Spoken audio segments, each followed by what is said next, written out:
আসসালামু আলাইকুম দর্শক, আজকে আমি দাঁড়িয়ে আছি ছোট্ট একটি খামারের উপরে। এখানে মাত্র 40টা মুরগির বাচ্চা ছিল, এখন 24টা আছে।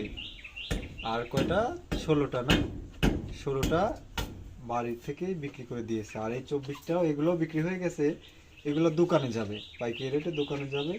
তো এই মুরগিগুলোর বয়স হচ্ছে, একটু একটু দেখাও, এই মুরগিগুলোর বয়স হচ্ছে মাত্র 36 দিন। 36 দিনে এর ওজন চলে আসছে 3.5 কেজি গড়, এবং কি 4 কেজিও আছে। 4 কেজি, দুইটা তিনটা বিক্রি করছে, আরো 4 কেজি ওজনে আরো মুরগি আছে। আপনি দেখতে পাচ্ছেন সবগুলা মুরগি কিন্তু একদম সুস্থ আছে, একটা মুরগিরও কিন্তু কোনো প্রকার কোনো অসুখ বিসুখ কোনো কিছু হয়নি।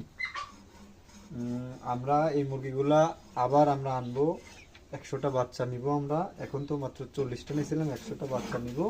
কিভাবে লালন পালন করি, একদিন থেকে শুরু করে কিভাবে আমরা বোর্ডিংটা করি, কিভাবে বাচ্চার ভ্যাকসিন করি, টোটাল সব কিছু আমরা আমাদের এই চ্যানেলে আমরা ভিডিওর মাধ্যমে আপনাদেরকে দেখাবো। আপনারা আমার এই চ্যানেলটা সাবস্ক্রাইব করবেন। ধন্যবাদ, সুস্থ থাকেন, ভালো থাকেন, আল্লাহ হাফেজ।